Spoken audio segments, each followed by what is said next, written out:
মানুষকে কষ্ট দেয়া কবিরা গুনাহ। সিবাবুল মুমিনি ফুসুকুন ওয়া কিতালুহু কুফর। মানুষকে গালি দিয়ে কষ্ট দেয়া কবিরা গুনাহ, হত্যা করা একবারে কুফর হয়।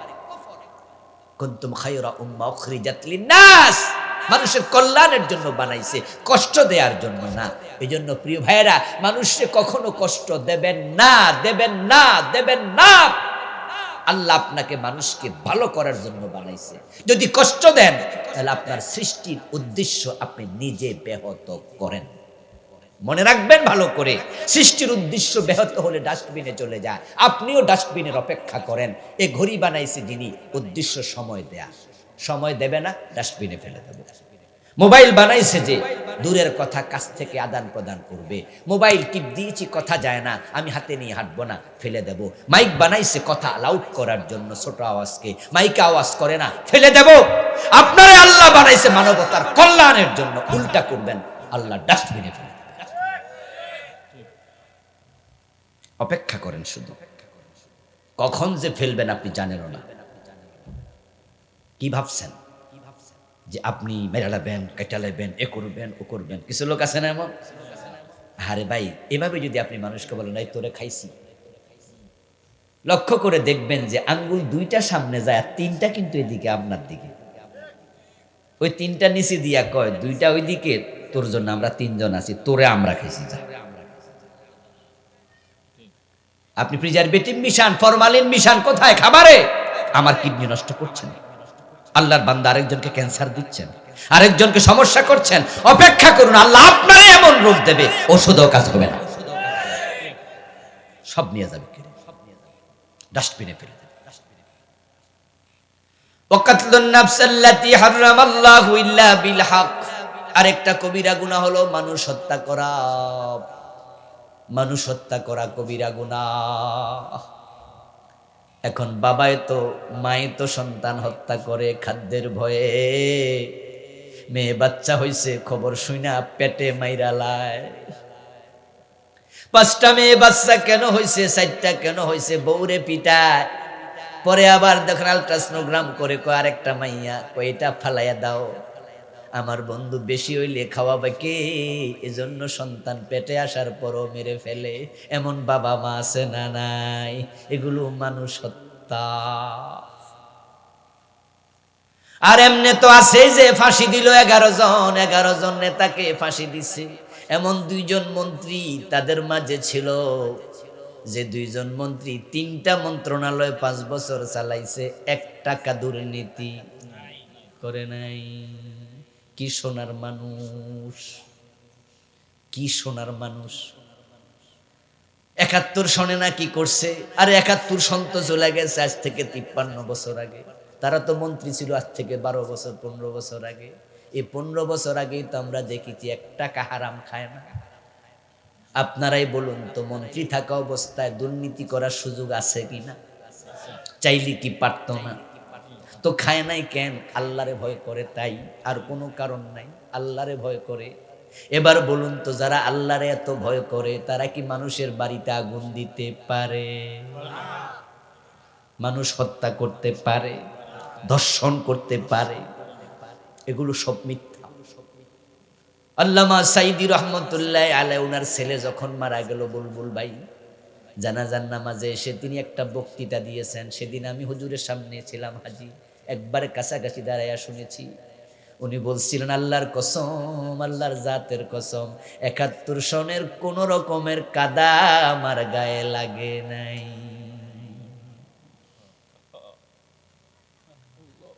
কিন্তু আপনারা ফাঁসি দিয়ে দিয়েছেন।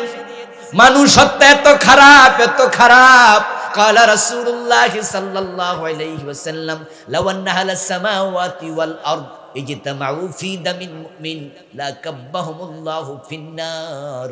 প্রিয় নবীজি বলেন, যদি একজন মুমিনকে আকাশ এবং জমিনের সব বাসিন্দা মিলে হত্যা করে, আল্লাহ এত রেগে যায়, ওই হত্যার অপরাধে সবাইকে একসাথে জাহান্নামে ফেলে দেবে। من قتل نفسا بغير نفس أو فساد في الأرض فكأنما قتل الناس جميعا। আর আয়াতে আল্লাহ বলে, তুমি অন্যায়ভাবে একজন মানুষ যদি হত্যা করো, মনে হয় দুনিয়ার 800 কোটি মানুষকে হত্যা করে ফেলেছো। ওমান আহইয়াহা ফাকান্নামা আহইয়ান নাসা জামিআ, তার বিপরীতে যদি তুমি একজন মানুষকে বাঁচায়া দাও, তাম দুনিয়ার 800 কোটি মানুষকে বাঁচানোর সওয়াব পেয়ে গেছো। এজন্য মানুষকে বাঁচাবেন, হেল্প করবেন, ক্ষতি নয়, ক্ষতি নয়। যারা মানুষের উপকার করে না তাদেরকে আল্লাহ ভালোবাসে না, আর যারা মানুষের উপকার করে তাদেরকে আল্লাহ বড় মহাব্বত করে। হাসরের দিন আল্লাহর সামনে গেলে যারা মানবতার উপকারকারী ছিল না তাদেরকে আল্লাহ খোঁটা দেবে, খোঁটা। হাসরের দিন বলিবেন, খোদা হে আদম সন্তান, তুমি মোর সেবা করনি, যবে চিন রোগে অজ্ঞান। বলিবে মানুষ, হে প্রভু করো তার, আমরা কেমনে লইব তোমার পরিচর্যার ভার। বলিবেন, খোদা দেখনি মানুষ কেঁদেছে রোগের ঘোরে, তারি শ্বশুরুষা করিলে তুমি সেথাই পাইতে মোরে। এটা কিন্তু কবির কবিতা না, এটা সহিহ বুখারীর হাদিস, হাদিসে কুদসি, জাস্ট অনুবাদ করছে কবিতা। আল্লাহ বলবে সেদিন, এই মিয়া জান্নাত চাও? বলবেন হেদিন, আজকে যেমন কইছেন হ্যাঁ, হেদিনও করবেন হ্যাঁ। তো আল্লাহ বলবে, জান্নাত যে চাও, তোমার কাছে আমি ভিক্ষা চাইছিলাম, দিছিলাম? আর ওষুধ কেনার টাকা চাইছিলাম, দিছিলাম? ক্ষুধায় কাতর ছিলাম, একটু খাবার টাকা চাইছিলাম, দিছিলাম? অসুস্থ ছিলাম, সেবা করছিলাম? পানি চাইছিলাম, দিছিলাম? মানুষ বলবে, আল্লাহ বলেন কি, আপনি চাইলে সব দিয়ে লাইতাম, আপনি আবার কবে চাইলেন? আল্লাহ বলবে, ওই যে গরিব চাইছিল তাকে দিলে আমি আল্লাহকে দেয়া হতো। মান তাসাদ্দাকা বিআদলি তামারাতিন মিন কাসাবিন তাইয়্যিবিন ফাইন্নাল্লাহা ইয়াতাকাব্বালুহা বিয়ামিনিহি। ওই যে গরিব হাত পেতেছে, প্লেট পেতেছে, কাপড় পেতেছে, দুহাত বাড়াইছে, ভাই 10টা টাকা দেন, 10টা টাকা দেন।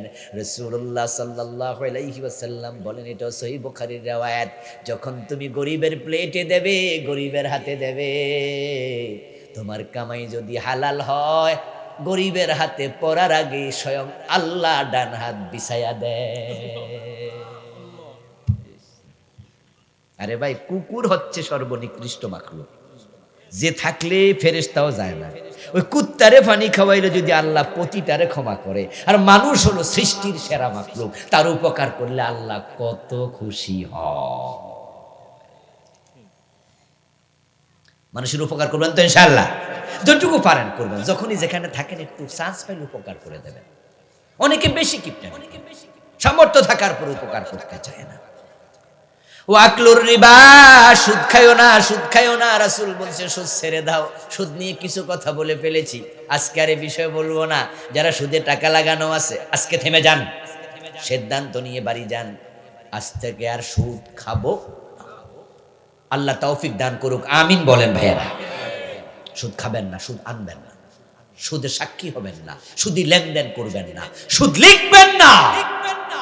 লাআনা রাসূলুল্লাহ সাল্লাল্লাহু আলাইহি ওয়াসাল্লাম আকিল রিবা ওয়া মুকিলাহু ওয়া শাহিদাইহি ওয়া কাতিবাহু ওয়া ক্বালাহুম সাওয়াউন। যে সুদ খায়, যে সুদ দেয়, যে সুদ লিখে, যে সুদের সাক্ষী থাকে, প্রিয় নবীজি বলেন সবগুলা সমান অপরাধী, অপরাধী, তাদের উপর আল্লাহর লানত, আল্লাহর লানত। কম খাবেন, হারাম খাবেন না, কম খাবেন। হালাল টাকা যদি কোটি কোটি টাকা আসে, ওসমানের মতো ধনী হয়ে যান, অসুবিধা নেই। আর হালাল টাকা আসবে না, না খায়া থাকেন, উপাস থাকেন। ইসলাম রোজা রাখতে শিখাইছে, আপনাকে ট্রেনিং দিছে। 1 মাস রোজা রাখো, প্রয়োজন অন্য মাসে উপাস থাকো। কেন আপনার পাজা রোজিপ লাগবে? সাইকেল কি এনাফ নয়? রিক্সা কি এনাফ নয়? পায়ে হেঁটে অফিসে যান, পাজা রোজিপে চলবেন। আর হালাল টাকা আসবে, বিমান কিনবেন, ইসলাম নিষেধ করবে না। মনে মনে বলবেন, হুজুর আমরা গরিবেরা গরিব থাকতাম, এটাই বুঝি ওয়াজ। আমি বলবো, দোস্ত, প্রিয় নবীজি বলেছেন, যদি তুমি গরিব থাকো, আল্লাহ তোমাকে না দেয়, কি করা যাবে? আল্লাহর বন্টন এটা, তুমি ধৈর্য ধরো, হালাল হিসাবে যতটুকু পাও খাও, আল্লাহ ধনীদের 500 বছর আগে তোমাকে জান্নাত দেবে।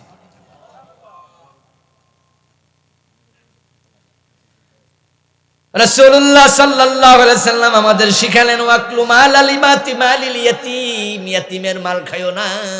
যাদের সাথে ইয়াতীম আছে সাবধান। ইয়াতীমের মাল খাওয়াকে কোরআনে আল্লাহ বলছে পেটে আগুন ঢুকানোর মতো। মা বাবার অবাধ্য হবেন না। এই যুবক, বউয়ের কথা শুনে মাকে গালি দেয় এমন জালেম আছে না নাই? বাবারে বকা দেয়। শোনো, মা বাবার অবাধ্য সন্তান আল্লাহর কাছে দুশ্মন, আল্লাহর বড় পছন্দনীয় লোক। এবং যে সন্তানের উপরে তার মা বাবা নারাজ, ওই সন্তান যত ইবাদত করুক আল্লাহ রাজি আর হয় না। বরং মা বাবা এমন দুইজন মানুষ, তারা বদদোয়া দিলে বদদোয়া আল্লাহ ফেরায় না। খুব সাবধান, খুব সেনসিটিভ জায়গা। আমি আপনারা যদি বদদোয়া দিই, আল্লাহ তাকাবেন যে হুজুর বদদোয়াটা কেন দিছে, কোনো বেয়াদবি করছেন? আল্লাহ তাকায় দেখলো না, বদদোয়া বাদ। পীর সাহেব হুজুর আপনারে বদদোয়া দিল, এলাকার বড় মসজিদের খতিব বদদোয়া দিল, আল্লাহ তাকায়া দেখবে বদদোয়া কেন দিছে, কোন অন্যায় করে নাই, ফিরের বদদোয়া বাদ, আল্লাহ নেবে না। কিন্তু যদি মা বদদোয়া দেয়, বাবা বদদোয়া দেয়, কেন দিছে আল্লাহ তাকায়াও দেখে না। খুব জটিল জায়গা এটা, খুব মারাত্মক জায়গা।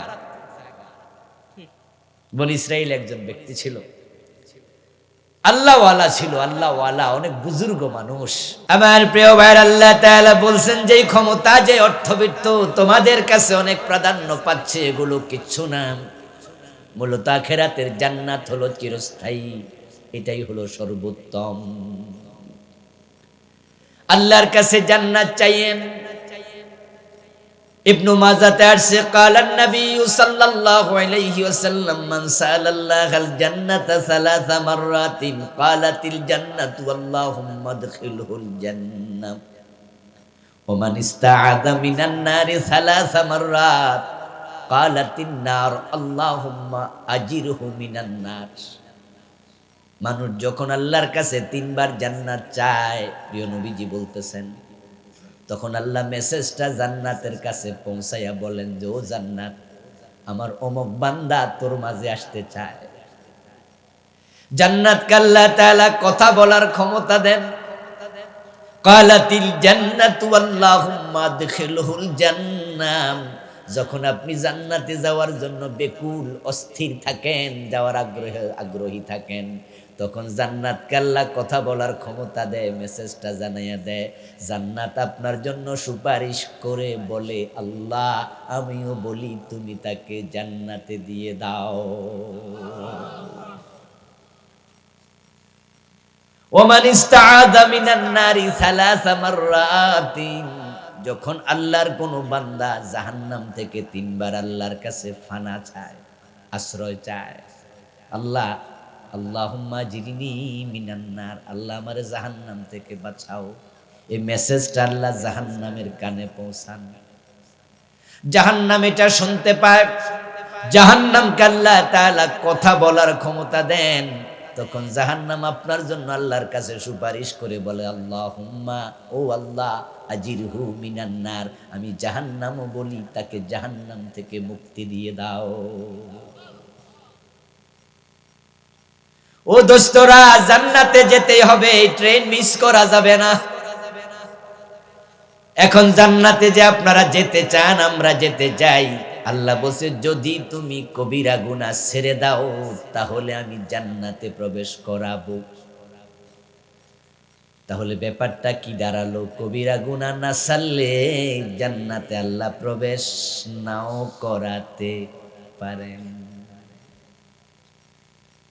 জান্নাতে যেতে চাইলে গুনাহ ছাড়তেই হবে। গুনাহগার জান্নাত পাবে না, বড় কঠিন বিষয়। আদম আলাইহিস সালাম জান্নাতে ছিলেন, আল্লাহ বলছিলেন গাছটার কাছে যেও না, যাইতে দেরি, জান্নাত থেকে বের করতে আর দেরি হয় নাই। গুনাহ কি? গুনাহ হলো আল্লাহর কথার বাহিরে চলা, আল্লাহ যা বলেন সেটা না করা, এটার নামই হলো গুনাহ, এটাই অপরাধ। আদমকে বলছে ফালা তাকরাবা হাযিহি শাজারা, ওই গাছের কাছে যেও না, ফাতাকুনা মিনাজ জালিমিন, গেলে জালেম হয়ে যাবে, অপরাধী হয়ে যাবে। ফাদাল্লাহুমা বিগুরুর, তাদের দুইজনকে শয়তান ধোঁকা দিয়া দিছে। ফাওয়াসওয়াসা লাহুমাশ শায়তান, ঘরের দরজায় দাঁড়ায়া, জান্নাতের দরজায় দাঁড়ায়া শয়তান কাঁদে। মানুষের সুরত ধরে কান্নার আওয়াজ শুনে মা হাওয়া বাবা আদম আলাইহিস সালাম জিজ্ঞেস করলেন, কে তুমি? বলেন, নী লাকুমা লামিনান নাসিহিন, আমি তোমাদের হিতাকাঙ্ক্ষী একজন ব্যক্তি, আমি তোমাদের বড় কল্যাণকামী। মা হাওয়া বাবা আদম জিজ্ঞাসা করে, তো আমাদের কল্যাণকামী তুমি, বুঝলাম বাবা আদমের প্রশ্ন, মা হাওয়ার প্রশ্ন, কিন্তু কাঁদো কেন? তখন সে বলে, তোমাদের কল্যাণ চাইতো, তোমরা কয়দিন পরে বিপদে পড়তেছো, সেজন্য কাঁদি। তোমাদের একটা আশু ক্ষতি হচ্ছে, সে ক্ষতির কথা স্মরণ করে কাঁদি। আমি জানি সে বিপদ আসতেছে। এই কথা বলার সাথে সাথে এবার বাবা আদম মা হাওয়া জিজ্ঞাসা করে, কি বিপদ, কি খবর তুমি জানো? তখন এবার শয়তান বলতেছে, মা নাহাকুমা রাব্বুকুমা আন হাযিহিস শাজারা, আচ্ছা তোমাদেরকে গাছ থেকে নিষেধ করা হয়েছে, গাছের কাছে যাইতে মানা করা হয়েছে নি? বাবা আদম কয়, বেড়া জানে কেমনে রে? মা হাওয়া কয়, কথা তো ঠিক, কিন্তু হে জানে কেমনে? তাহলে বুঝতে হবে কিছু একটা নিশ্চয়ই। আরে আমাদেরকে নিষেধ করছে, হ্যাঁ কথা তো ঠিক, তবে তোমরা কিন্তু জানো না কেন নিষেধ করছে। যেটা আমি জানি তাই তো আমি কান্দি।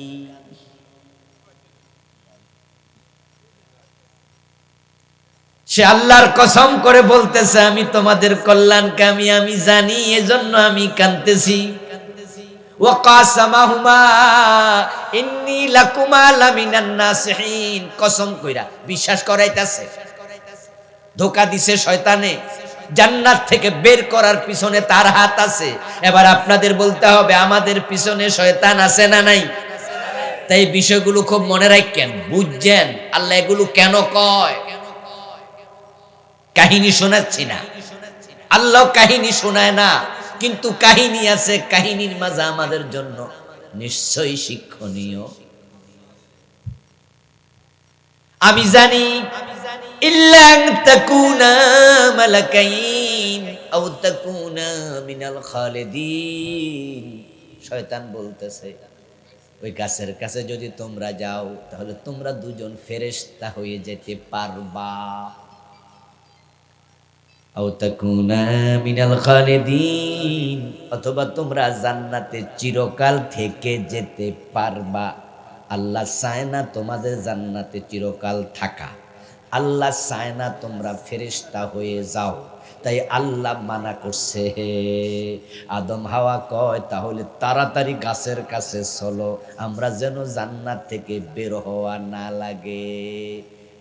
ফালাম্মা যাকাশ শাজারা বাদাত লাহুমা সাওআতুহুমা, গাছের কাছে যাইয়া গাছের ফল খাওয়া শুরু করছে, সাথে সাথে জান্নাতের কাপড় খুলে মাটিতে পড়ে গেছে। আদম এবং হাওয়া আলাইহিস সালামকে জান্নাতে দিছে কে? জোরে বলতে হবে কে? জান্নাতের পোশাক দিছে কে? ওই গাছের কাছে যাওয়ার পরে, গাছের ফল খাওয়ার পরে পোশাক খুলে নিছে কে? তাফিকা ইয়াখসিফানি আলাইহিমা মিন ওয়ারাকিল জান্নাহ, এখন লজ্জাস্থান ঢাকার জন্য দুইজন জান্নাতের গাছের পাতা ছিঁড়ে ছিঁড়ে গায়ে লাগাইতেছে, কারণ জান্নাতের কাপড় গায়ে নেই। অপরাধ করছে কয়টা? কথা বলে না ভাইয়েরা, বলতে হবে তো, কয়টা অপরাধ করছে? আল্লাহর কয়টা আইন মানে নাই? জান্নাতের পোশাক গায়ে আছে না খুলে গেছে? এরপরে আল্লাহ আবার জান্নাত থেকে বের করে কয়, দুনিয়ায় চলে যাও। জান্নাতেও তাদেরকে আর রাখেন নাই। এই কাহিনীগুলো আল্লাহ কোরআনের মাধ্যমে আমাদের শোনাচ্ছে। এই কাহিনী আল্লাহ না শোনালে আমরা জানতামও না। আমরা কি সেখানে ছিলাম নাকি? তো আল্লাহ কেন শোনায়? আমাদের মা আমাদের বাবা আল্লাহর কথা শুনলো না, গায়ে কাপড় নাই, তার উপরে দুনিয়ায় পাঠাইয়া দিছে। এগুলো বলে আল্লাহ কি আদম হাওয়ার বদনামি করে বুঝি? মোটেও নয়, মোটেও নয়। আল্লাহ আমাদের বুঝান, আমার একটা কথা শুনে নাই, আমি জান্নাতে থাকতে দেই নাই। আর তোমরা চুরি করো, ডাকাতি করো, সুদ খাও, ঘুষ খাও, হারাম খাও, ওজনে কম দেও, মালে বেজাল দেও, গীবত করো, মিথ্যা বলো, এত গুনাহ কইরা জান্নাতে আসার স্বপ্ন দেখো কেমনে?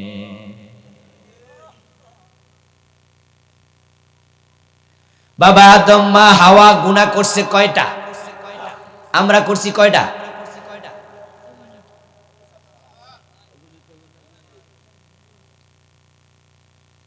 বাবা আদম মা হাওয়া গুনাহ করার পরে চুপ ছিলেন না, তওবা করছেন। আর আমাদের তওবার কি খবর? আমরা কই যে পরে করুন, আরো কয়দিন খাইয়া লই, ঠিক না?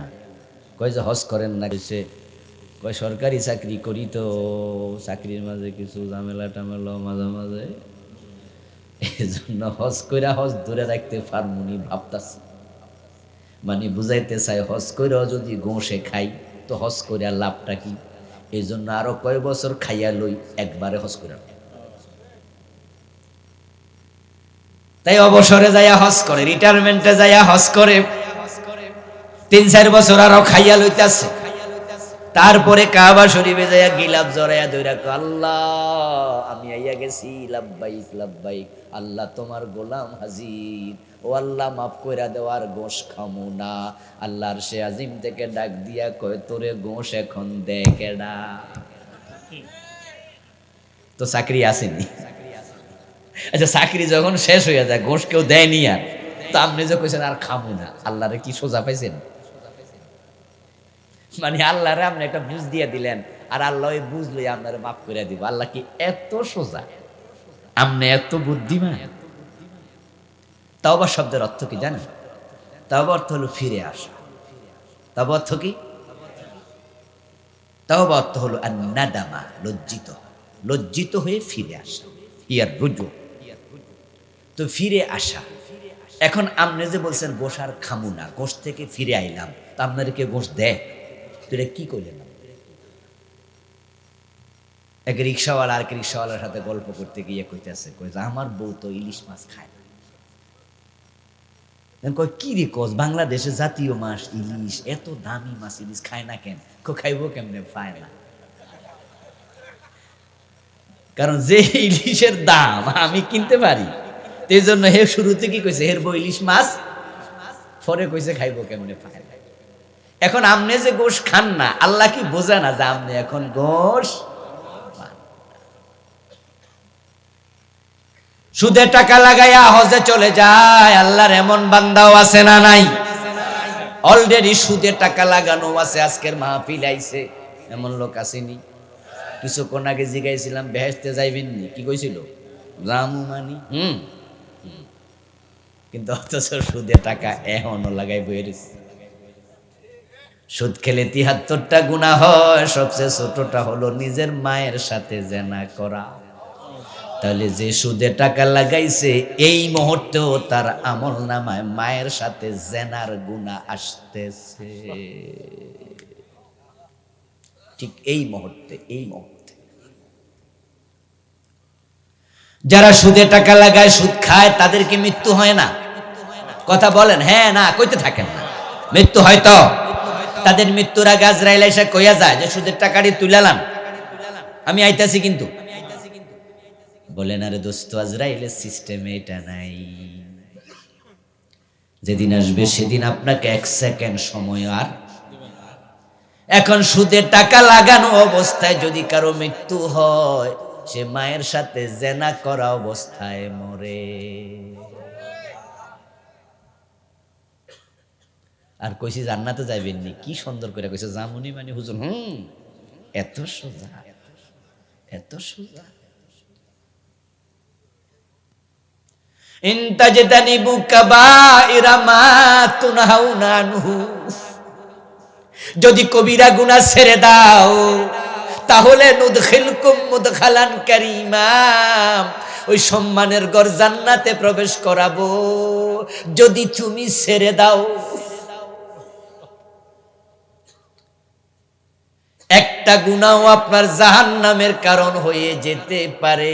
যদি তাওবা না করে মরেন, উপায় নাই, উপায় নাই, উপায় নাই। রাসূলুল্লাহ সাহাবী যুদ্ধের মাঠে যুদ্ধ করতে করতে শহীদ হয়ে গেল। প্রিয় নবীজি সাল্লাল্লাহু আলাইহি ওয়াসাল্লামের কাছে এসে সাহাবী একজন বললেন, ইয়া রাসূলুল্লাহ ফুলানুন কাদ উস্তুশহিদা। ক্বালা কাল্লা قد رأيته في النار بعباءة قد غلها। সাহাবী দৌড়াইয়া এসে রাসূলকে খবর দেয়, ইয়া রাসূলুল্লাহ ফুলানুন কাদ উস্তুশহিদা, অমুক শহীদ হয়ে গেছে। নবীজি শুনে বললেন, কাল্লা, অসম্ভব, কখনো নয়। কদ রাআইতুহু ফিন্নার, তাকে আমি জাহান্নামে দেখেছি। মেরাজের রাতে রাসূল জাহান্নাম দেখতে যায় নাই?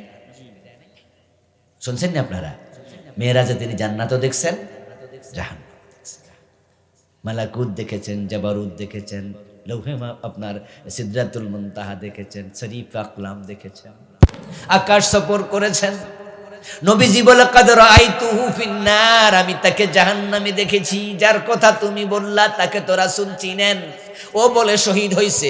শহীদরা কি জান্নাতি না জাহান্নামী? শহীদরা হয় জান্নাতি। তাই রাসূল বলছেন না, এর মানে সে শহীদ না, তাকে আমি জাহান্নামে দেখেছি। কেন জাহান্নামে দেখেছেন? এবার রাসূল বক্তৃতা দিচ্ছেন, ব্যাখ্যা করছেন, বিআবাতিন কদ গাল্লাহা, কারণ সে যুদ্ধের মাল থেকে, গনিমত থেকে একটা চাদর চুরি করেছিল, ওটা থেকে তাওবা করে নাই, তার শাহাদাত আল্লাহ কবুল করেন নাই।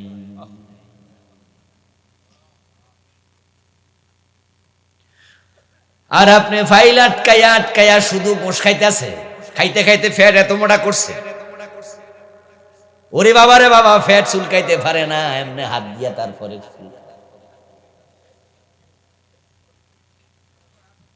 কোটি কোটি টাকা ঘুষ খায় এমন লোক আছে না নাই? দেশের টাকা বিদেশ পাঠায়, বাড়ি বানায়, গাড়ি করে। আপনাদের কিশোরগঞ্জে একজন আছে, হাউন আঙ্কেল, নাম শুনছেন? উনি নাকি কত হাজার কোটি টাকার মালিক, পত্রিকায় দেখলাম 1000 কোটি টাকার উপরে। আমার দোস্ত এত টাকা পাইল কই? নিঃসন্দেহে ঘুষ খাইছে, ঠিক না? মানুষ ঠেকাইয়া খাইছে, ঠেকাইয়া ঠেকাইয়া খাইছে। ঘুষ কি মানুষ শখে দেয় না বিপদে পড়া দেয়? বিপদে পড়া। হারাম খায়, ওজনে কম দে, মালে ভেজাল দে, মানুষ ঠকাইয়া খাইছেন। পেট বড় করেন, আল্লাহ সব টিপ্পা বাইর করুন। ওজনে কম দেমন ব্যবসায়ী আছে না নাই? মানুষ ঠকাচ্ছেন, আল্লাহ সব কেড়ে নেবে, সব বের করে ছাড়বে। মানুষ যে কত খারাপ হয়ে গেছে, তো জান্নাতে যেতে চায়, টুপি মাথায়, দাড়ি মুখে, ইন্না লিল্লাহ ইন্না ইলাইহি। আচরণ দেখে কষ্ট পাই, মানুষ কোথায় গেল? গত পরশুদিন আমার সাথে এমন এক আচরণ করছে, মানে আমি এখনো এটার কষ্টে ভুগতেছি। বাড়ি বানাচ্ছি, কিছু রড কিনলাম, আমার মাহফিলের ব্যস্ততা, তাই আমার বড় ছেলেটাকে পাঠাইছি, যা। তো যার থেকে রড কিনলো তার সাথে ফোনে আমাকে ধরাই দিল। আমি বললাম, ভাই ওজনে কম টম দিয়েন না। বলে, না হুজুর, কি যে বলেন, আপনি আলেম মানুষ, হুজুর আপনারও তো আমি চিনি, আপনার ওয়াজও শুনি, আর আপনি মানুষকে এলেম দেন, হুজুর গান দেন, আপনারে কম দেবো হুজুর, বলেন কি? আমি বললাম যে ভাই বুঝি সব, এরপরও বললাম আর কি, আপনি কম টম দিয়েন না আর কি। বলো, হুজুর যদি কম দেয় আখেরাতে দেয়া লাগবো না? আমি বুঝি না, হেরো আর শুই না তো আমি কাই, যে মাশাআল্লাহ ভালোই তো, ভালো মানুষ, ঠিক আছে, কিন্তু কম যদি হয় তাহলে আমার বাড়ির পাশে আমি মাপার স্কেল আছে, আপনিও স্কেল দিয়ে মাইপা দিয়েন, আমার বাড়ির পাশে আসলে আমি স্কেল দিয়ে আবার মাপবো, তখন কি হবে? বলে, হুজুর আপনি যে কটু কম হয় আমি আবার দিয়ে দেবো। আমি তখন বুঝলাম যে না, লোকটা খুব ভালো মানুষ। তা আমার ছেলে 13 টন রড আনলো, বাড়িতে আইনা মাইপা দেখি 10 টন হয় নাই, 55 কেজি কম হয়েছে, 3 টনই নাই। এই খবর শুনে পরে আমাকে জানাইলো আমার ছেলে, আমি ফোন দিলাম, ফোন দেওয়ার পরে এখন বেড়া ফোন আর ধরে না, বাজিতেছেই। পরের দিন দিলাম, গতকালকের কথা বলছি, পরশু রাত হলো, গতকালকেও সকাল 10টা-11টা পর্যন্ত ফোন দিতেছি, ধরে না। পরে ভাবলাম যে না, আমরা যেই লেভেলে আছি এই লেভেলে তো সারা দেশেই অনেকের সাথে পরিচয়। তো ওসি সাহেবকে আমি কমপক্ষে বললো, ওসি সাহেব তো আর দেরি করবে না। পরে আমি গেলাম সরাসরি। ওসি সাহেব তো শুনে টুনে বলে, কোন কি হুজুর আপনার সাথে? আমি কই হ্যাঁ। এই পুলিশ এখনই যা ধরে আন, তারে ঠেঙ্গাবো। তো যাই হোক, আজকে আবার রাজি হয়েছে, কই যান, টাকা যা পাইবেন ফিরাই দিন। তখন আমি বললাম যে আল্লাহর বান্দা, তোমরা দেখো আমাদের সাথেই আচরণ। তো এই জাতীয় যারা যাইতে পারে না, পুলিশ পর্যন্ত ধরতে পারে না, আবার পুলিশের কাছে গেলে পুলিশ আবার উল্টা ঘোষায়, এমন ঘটনাও আছে না নাই? তো এই জন্য কয় 3 টন রোডের দাম আর কত, যদি হিয়ানে যাওয়ার পরে হেরা আবার ধরে ভালো করে, তাইলে হিয়ানে আবার কত দেয়া লাগে কোয়া যায় না। সারাটা দেশ সব জায়গাতে চলছে 2 নাম্বারই। এখন এই 2 নাম্বার লোকের জিজ্ঞাসা করবেন, বেহেশতে যাবেন, লইরা সইরা কব হুজুর কি কোন এখনই চলেন, পারলে জিন্দা ঢুকে যাবে। আদম আল্লাহর একটা কথা শুনলেন, আল্লাহকে আউট। ওই সাহাবী একটা চুরি করেছে শুধু চাদর, রাসূল কয় আমি জাহান্নামে দেখেছি। আর আপনি কোটি টাকা ঘোষ খাইয়া জান্নাতের স্বপ্ন কেমনে দেখেন দোস্ত? প্রিয় নবীজি সাল্লাল্লাহু আলাইহি ওয়াসাল্লাম যুদ্ধের মাঠে কেউ একজন এসে রাসূলুল্লাহর কাছে বলতেছে, আল্লাহর নবী, ইয়া রাসূলুল্লাহ, আজকের যুদ্ধে সবচেয়ে বড় মুজাহিদ কে জানেন নাকি? রাসূল কয় কে? অমক। তার তলোয়ারের সামনে কোনো কাফের পড়তে দেরি, কাটতে দেরি নাই। আজকে কচুকাটা করছে, কাফেরদেরকে বীর বিক্রমে যুদ্ধ করছে। রাসূলুল্লাহ কয় শুনে রাখো, লোকটা জাহান্নামী। এই কথা শুনে হাদিসের রাবি বলেন, আমি তো আশ্চর্য হলাম, কি কয় রে, আজকে সবচেয়ে বড় মুজাহিদ? রাসূল কয় সে জাহান্নামী। কারণটা কি? সাহাবারা জানতেন রাসূল বানায়া কোনো কথা বলে না, যা বলে সব ওহী। আল্লাহ বলছেন, মা ইয়ানতিকু আনিল হাওয়া ইন হুয়া ইল্লা ওয়াহয়ুন ইউহা। রাসূল তো বানায়া বলেন। আমি এবার ওই ব্যক্তির পিছু নিলাম, আমি এর শেষ দেখে ছাড়বো। কেন রাসূল তাকে জাহান্নামী বললেন? দেখলাম যুদ্ধ করতে করতে করতে এক পর্যায়ে লোকটা আহত হয়ে গেল। আহত হয়ে যাওয়ার পরে এবার লোকটা ওই রক্তক্ষরণের যন্ত্রণা সহ্য করতে পারছে না, তখন নিজের তলোয়ারের আগাটা নিজের বুকে লাগাইয়া দিল, বাটটা মাটিতে দিয়া তলোয়ারের উপরে ঝাঁপাইয়া পড়ল, পিঠ দিয়া তলোয়ার বেরিয়ে গেল, আত্মহত্যা করে জাহান্নামী হলো। এই দৃশ্য দেখে আমি দৌড়ে আসলাম, ইয়া রাসূলুল্লাহ, আশহাদু ইন্নাকা লা রাসূলুল্লাহ। ওই সাহাবী এসে বলে, আমি সাক্ষ্য দিচ্ছি নিশ্চয়ই আপনি আল্লাহর রাসূল। এই কথা বলার সাথে সাথে আল্লাহর হাবিব বলতেছে, কি মিয়া, তুমি তো কালেমা আগে পড়ে মুসলমান হইছো, এখন নতুন করে এই কথা কেন বলো? তখন আবার বলছো, হুজুর এই হলো ঘটনা, আপনি যার ব্যাপারে কইছিলেন সে জাহান্নামী, আমি নিজে দেখছি সে আত্মহত্যাকারী। এবার আপনাদের জিজ্ঞাসা করবো, আত্মহত্যা কয়টা গুনাহ? 10, 20, 30টা না একটা? বলেন না ভাই, কয়টা? আমাদের আমল নামায় গুনাহ আসেনি? 1-2টা। তো বেটা একটা কইরা যদি দোজখী হয়, আমরার খবর কি?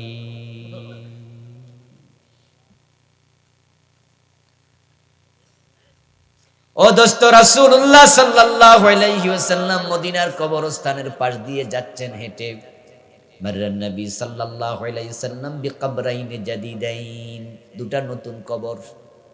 প্রিয় নবীর মুজিজা ছিল, তিনি মাটির উপরে দাঁড়ায়া কবরের শাস্তি দেখতে পেতেন। সুবহানাল্লাহ পড়েন। রাসূলুল্লাহর কিছু স্পেশালিটি ছিল, এই স্পেশালিটিগুলোর মাঝে একটা হচ্ছে তিনি মাটির উপরে থেকে জমিনের তলায় কি হচ্ছে দেখতেন। এই ক্ষমতা রাসূলকে কে দিয়েছে? জোরে বলেন, কে দিয়েছে? হ্যাঁ, এটা হুদহুদ পাখিরও ছিল, হুদহুদ পাখিরও ছিল। তো হুদহুদ ছোট্ট একটা পাখি, আল্লাহ তাকে দিতে পারলে রাসূলকে দিতে পারে না? হুদহুদ পাখির ক্ষমতা ছিল। সে আকাশে উড়ে জমিনের তলার পানি কোথায় দেখতে পেত। সুলাইমান আলাইহিস সালাম সূরা নামলে পড়বেন। সুলাইমান আলাইহিস সালাম যাচ্ছেন সফরে, তার সাথে অনেক লোক। মরুভূমিতে যাওয়ার পরে পানি দরকার, জিনদেরকে বললেন, এই জিনেরা পানি নিয়ে আসো। উনার জিন টিন সবাই তো কথা শুনত। তো জিনেরা বলল, হুজুর পানি তো আমরা এখানে গর্ত করে আনতে পারি, দূর থেকে আনা কি দরকার? সুলাইমান আলাইহিস সালাম বলে, যে গর্ত খোঁড়ো, কোন জায়গায় খুঁড়বা, খুঁড়া পানি বের করো। তখন বলছে, হুজুর হুদহুদ পাখিকে বলেন না পানি কোন জায়গায় তাড়াতাড়ি পাওয়া যাবে। পানির লেয়ার তো সব জায়গায় সমান না, কোথাও 200 ফিট গেলেও পাওয়া যায়, কোথায় 500 ফিটও পাওয়া যায় না, এমন আছে না? তো হুজুর পানির লেয়ারটা কোন জায়গায় তাড়াতাড়ি পামু, এখান দিয়ে আমাদের দেখাই দেখ হুদহুদ ফাকিরে কোন। তাহলে হে যদি কয় যে পানি এখান দিয়ে খোরো, তো আমরা জিনেরা 2-3 মিনিটে খুঁড়ালাম, এরপরে পানি সবাই এনতে লইয়া খাইব। সুলাইমান আলাইহিস সালাম দেখেন যে হুদহুদ নাই, কমালি লা আরাল হুদহুদাম কানা মিনাল গায়বিন, কোরআনের আয়াত। সুলাইমান আলাইহিস সালাম বলে, কি হলো, হুদহুদ কই রে, হুদহুদ কই? হুদহুদ তো নাই, ছিল কিন্তু নাই। সুলাইমান আলাইহিস সালাম রেগে গেছে, কি ছুটি না নিয়ে আসে কোথায় গেছে, আসুক, আসলে তার খবর আছে। পরে হযরত সুলাইমানকে হুদহুদ পাখি এসে বলল, হুজুর আমি গেছিলাম এই সামান্য কামে, কিন্তু যাইয়া দেখি অমুক জায়গায় একদল লোক, তাদের একজন নেত্রী হলো মহিলা, তারা সবাই মিলে সূর্যের পূজা করে। নাউজুবিল্লাহ পড়েন। রানী বিলকিসের কাহিনী শোনালেন। তখন সুলাইমান নবী কইছে, যা তোরে মাফ করলাম আপাতত। তাহলে হুদহুদ পাখি আকাশ থেকে তাকায়া জমিনের নিচে কোথায় পানি আছে সেটা টের পায়। ওই ছোট্ট পাখির যদি এই গুণ আল্লাহ দিতে পারে, জমিনের উপরে থেকে মাটির নিচে দেখার ক্ষমতা আল্লাহ রাসূলকে দেয়ার সেই ক্ষমতা আল্লাহর আছে না নাই? প্রিয় নবী সাল্লাল্লাহু আলাইহি সাল্লাম কবরের উপর দাঁড়ায়া তিনি বলতেছেন, ইন্নাহুমা লা ইউআযাবান, এই দুই কবরওয়ালার আযাব চলতেছে। এরপরে প্রিয় নবীজি বলতেছেন, শোনো কেন আযাব চলে। আম্মা হাদুহুমা ইয়ামশি বিন নামিমা ওয়া আম্মাল আখার লা ইস্তাতিরু আম বাউলিহ। দুই কবরে আযাব চলার কারণ, এই কবরওয়ালা এবার একজনের কথা আরেকজনের কাছে লাগাইয়া সমাজে বিশৃঙ্খলা তৈরি করত। সে ছিল ছোগলখোর। এই জন্য আল্লাহ তার কবরে শাস্তি দিচ্ছে। আর এই কবরওয়ালা হলো প্রস্রাব করার পরে ভালো কইরা পরিষ্কার হতো না, প্রস্রাব কইরা টিস্যু ইউজ করে না, পানিও ইউজ করে না, ঢিলা কুলুক নেয় না, প্রস্রাব কইরা লারা মারা দিয়া খারাইয়া যায়, এমন লোক আসেনি? পরে দেয়া যায় ফাইজামা ভিজে গেছে অর্ধেক।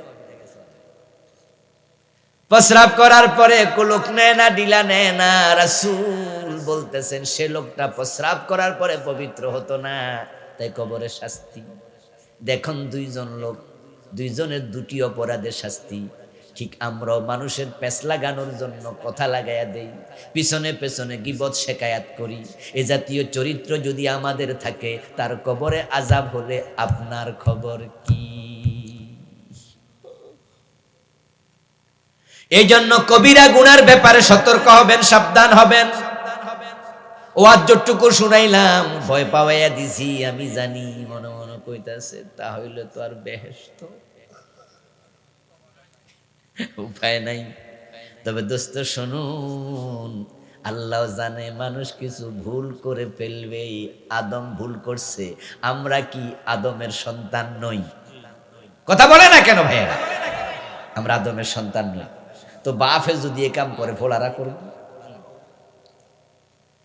এই জন্য আল্লাহ তাআলা তাওবার একটা দরজা বানাইছে আদম বানানেরও আগে।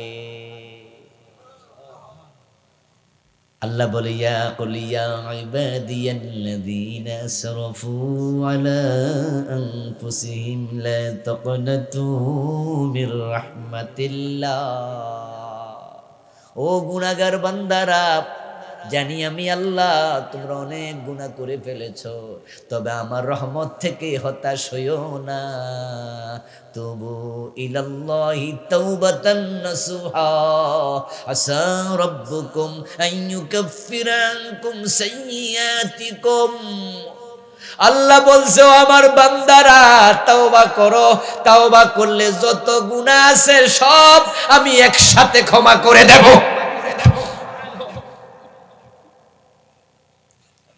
আত্তাইবু মিনাজ যামবি কামান লা যামবা লাহু।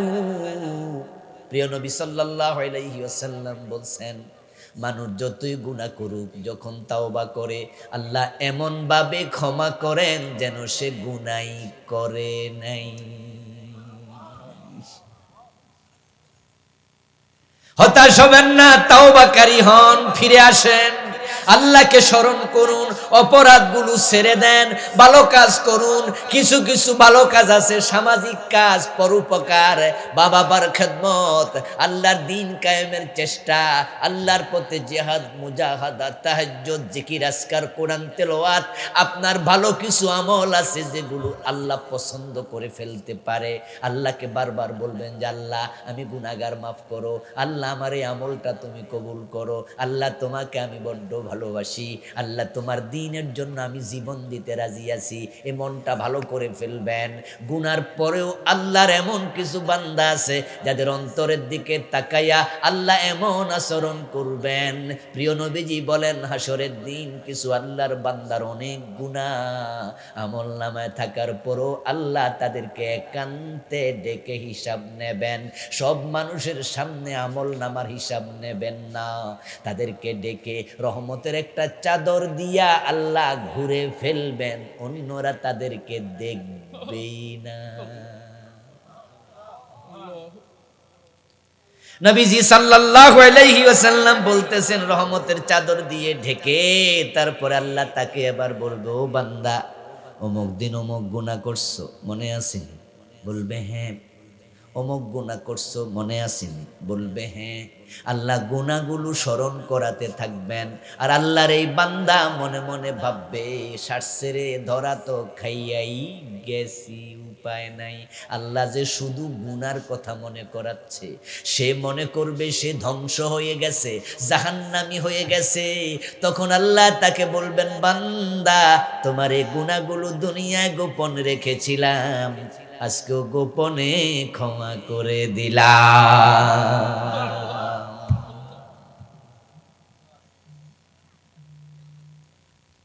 শুধু একটা কুকুরকে পানি খাওয়াইয়া আমল নামার সব গুনাহ মাপ পাইয়া গেছে এক মহিলা।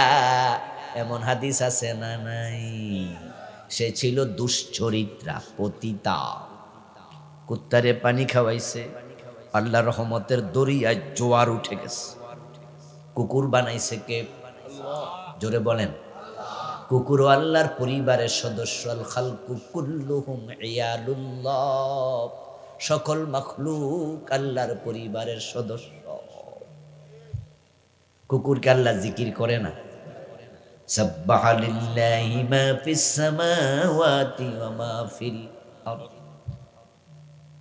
ইউসাব্বিহু লাহু মান ফিস সামাওয়াতি ওয়া মান ফিল আরদ ওয়া ইন মিন শাইইন ইল্লা ইউসাব্বিহু বিহামদিহি ওয়ালাকিন লা তাফকাহুনা তাসবিহাহুম। আপনার পায়ের জুতা, মাথার টুপি, হাতের ঘড়ি, পকেটের মানি ব্যাগ, এই যে পানির বোতল, পানি, এই মাইকের মাউথপিস, সকল মাখলুক নিজের ভাষায় আল্লাহর তাসবিহ পড়ছে। তাদের সকলের তাসবিহ বুঝার ক্ষমতা আমাদের নাই। কুকুর আল্লাহর পরিবারের সদস্য, তাকে পানি খাওয়াইছে দেখা আল্লাহর অন্তরে রহমতের জোয়ার উঠে গেছে। আল্লাহ বলতেছে, মহিলা যদি পতিতা হইয়াও একটা কুত্তারে পানি খাওয়াইয়া বাঁচাইয়া দিতে পারে, আমি তাকে জাহান্নাম থেকে কেন বাঁচাতে পারবো না? যাও, আমিও তারে মাফ করে দিলাম।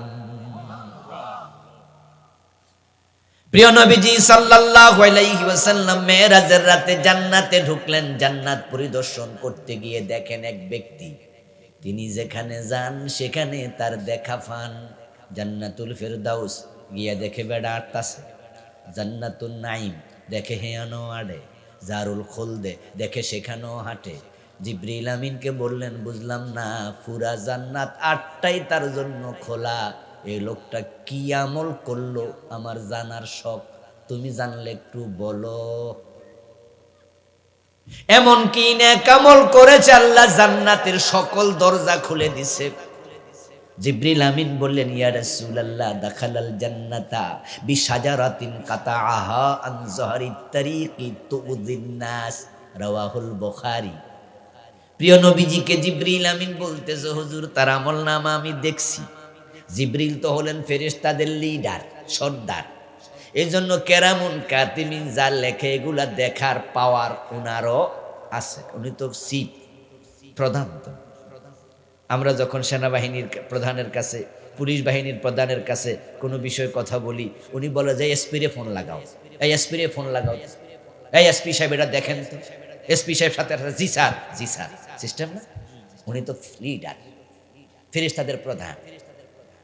উনি বলছি, ইয়া রাসূলুল্লাহ এই লোকটা জান্নাতে আসছে, আমলনামা দেখছি গাইটা। আমলনামার মাঝে একটা ভালো কাম, সেটা হচ্ছে রাস্তায় চলাচলের পথে লোকজন একটা গাছে ধাক্কা খাইয়া ব্যথা পাইতো। এটা রাস্তার মোড়ে ছিল, রাতের বেলায় অন্ধকারে ফতিক চলতে হোঁচট খাইতো। বড় মোটা গাছ ছিল। এই লোকটা সিদ্ধান্ত নিল এই গাছটা কেটে রাস্তাটাকে ক্লিয়ার করে দেই। সে এই কাজটা করছে, আল্লাহ পুরা জান্নাতের রাস্তা ক্লিয়ার করে দিছে।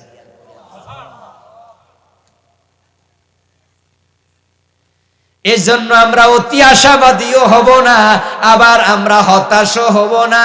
ওমর ফারুক বলতেন, আল ঈমানু বাইনাল খাউফি ওয়ার রাজা, ঈমান হলো আশা এবং ভয় দুটার মাঝখানে। কিন্তু বাংলাদেশের লোকেরা আশাই বেশি করে। এজন্য রহমান রহিম এই নামগুলো এত বেশি মুখস্থ করছে, শুনছে। আল্লাহ যে আবার কাহার, এটা অনেকে ভুলেই গেছে। যদি আল্লাহর কাহার নাম মানুষ না ভুলতো, গত 15 বছরে ইসলামওয়ালাদের উপরে জালেমরা এত জুলুম করতো না। আল্লাহ যে কাহার, জব্বার, আজিজুন যুনতিকাম, এই নামগুলো মানুষ ভুলে গেছে। কিন্তু আল্লাহ তাআলা বলেন যে না, আমি রহমান যেমন কাহার তেমন। যখন রহমত দেই 100 খুন করছে এমন লোকেরও আল্লাহ জান্নাত দিয়েছে, হাদিস আছে না? আবার শুধু ওই যে একটা মাল চুরি করছে চাদর, এর শাহাদাতও কবুল করে না, জাহান্নামে দিয়ে দিয়েছে। এখন আপনি এবং আমি চিন্তা করা উচিত, জানি না তো আল্লাহ কি আচরণ করে। আল্লাহরে কি আপনি এই কথা বলার সাহস আছে যে আল্লাহ বেডা 100 খুন কইরা জান্নাত পাইলে, আমি তো খুন একটাও করি নাই, আমারে তো আরো আগে দিবা? এই কথা কইতে পারবেন? ইন্নাহু মান নাকাশা হালাকা। আল্লাহ কাহার সূরত ধারণ করে যেদিন প্রকাশিত হবেন, সেদিন আল্লাহর নবীরা পর্যন্ত নাফসি ইয়া নাফসি বলে চিৎকার দেয়া শুরু করবে। কারণ তারা জানে আল্লাহ আজকে যাকে ধরে তাকে ছুটানোর ক্ষমতা কারো নেই। এই জন্য রহমতের প্রত্যাশী হবেন। যেই কবিরা গুনাহগুলো আমরা সমাজে বেশি করি, ওই কবিরা গুনাহ আজ থেকে আমরা ছেড়ে দেব। এখন কবিরা গুনাহ কোনগুলো? ইমাম আয-যাহাবীর লেখা একটা বই আছে, বইটা পড়বেন। যারা বাংলা পড়তে পারেন সবাই পড়বেন। আমি নাম বলে যাই, সংগ্রহ করবেন। বইয়ের নাম আরবিতাল কাবায়ের, বাংলা অনুবাদ হয়েছে কবিরা গুনাহ, লিখেছেন ইমাম আয-যাহাবী। ওই বইতে তিনি কবিরা গুনাহ লিখছেন 70টা। আপনাদের বাড়ির পাশে বইয়ের লাইব্রেরিতে গিয়ে বলবেন যে এই কবিরা গুনাহ একটা বই আছে, বলে এই বইটা একটু আইনা দেন তো। 2 দিন 5 দিন সময় দেন, 10 দিন সময় দেন, লাইব্রেরিওয়ালা ঢাকা থেকে নিয়ে আসবে। আর যারা অনলাইনে বই কিনতে পারেন, অনলাইন চালান, তারা রকমারিতে যাবেন, অনলাইনে পেয়ে যাবেন। বিভিন্ন অনলাইনের এখন অ্যাপ আছে, ওই অ্যাপে ঢুকবেন, অর্ডার দেবেন, আপনার বাড়িতে ঢাকা থেকে পাঠিয়ে দেবে কুরিয়ারে করে। বইটার নাম হলো কবিরা গুনাহ, 70টা আছে, পড়বেন। ছাত্র জীবনে পড়েছি। আচ্ছা, এই বইটা পড়ছেন এমন লোক তো এখানেও থাকার কথা 2-4 জন আসেননি দেখি? ওই যে পড়েছে অনেকে, পড়বেন আপনারা। কারণ যদি আপনি না চিনেন বাঁচবেন কেমনে? প্রিয় নবীজি সাল্লাল্লাহু আলাইহি সাল্লাম বলছে, ইস্তানিবু ওয়াস-সাবআল মুবিকাত। এমন 7টা বড় বড় ধ্বংসকারী কবিরা গুনাহ আছে। ও উম্মতেরা, আমি নবী মুহাম্মদ তোমাদেরকে বলছি, ধ্বংসকারী 7টা গুনাহ থেকে বাঁচতেই এগুলো তোমরা করিও না। 1 নাম্বার আশ-শিরকু বিল্লাহ, আল্লাহর সাথে শিরিক করবা না, এটা কবিরা গুনাহ। বাংলাদেশে শিরিক আছে না নাই? যেখানে মাজার আছে সেখানে শিরকের বাজার মিলে গেছে। মাজারে মানত করা শিরিক, মাজারে গিয়ে চাওয়া শিরিক, মাজারে সেজদা করা শিরিক। এখন মাজারে মানত করছে টাকা পয়সা, গরু ছাগল, সিন্নিও মানত করে, মোমবাতি মানত করে। শাহজালাল রহমতুল্লাহি আলাই আহারে শিরকের বিরুদ্ধে যুদ্ধ করার জন্য আরব থেকে ভারত উপমহাদেশে বাংলাদেশে আসছে, আর ওই লোকটার মাজারে এখন শিরিক চলছে। শাহপরান রহমতুল্লাহি আলাই উনি নাকি উনার মামা শাহজালালের চেয়ে আরো গরম প্রকৃতির মানুষ ছিলেন। গরম কারে কই? ওমরকে আমরা বলি মেজাজি গরম। এই মেজাজ অর্থ কি? অন্যায় সহ্য করতে পারে না, দেখলে খেপে যায়। এটাই হচ্ছে জালালি তাবিয়াত। হযরত শাহজালাল সে নাকি শাহপরান ছিলেন জালালি। আমার এই দুই চোখ সাক্ষী, আমি নিজে দেখেছি। 99 ছাত্র জীবনে গেছিলাম ঘুরতে, শাহপরান রহমতুল্লাহ আলাইহির মাজারে দেখলাম এক লোক সেজদায় পড়ে আছে। পাহাড়ের উপরে মাজার, ওখানে একটা মোটা গাছ আছে উনার কবরের উপরে, চারদিকে ঘেরট দেয়া আছে, ওয়াল বানাইয়া। দেখলাম ওয়ালের সামনে একজন সেজদায় পড়ে আছে। যারা শিরকের বিরুদ্ধে জিহাদ করতে আসছে, আর ওদের মাজারকে সত্য না হলে কিছু করার নাই।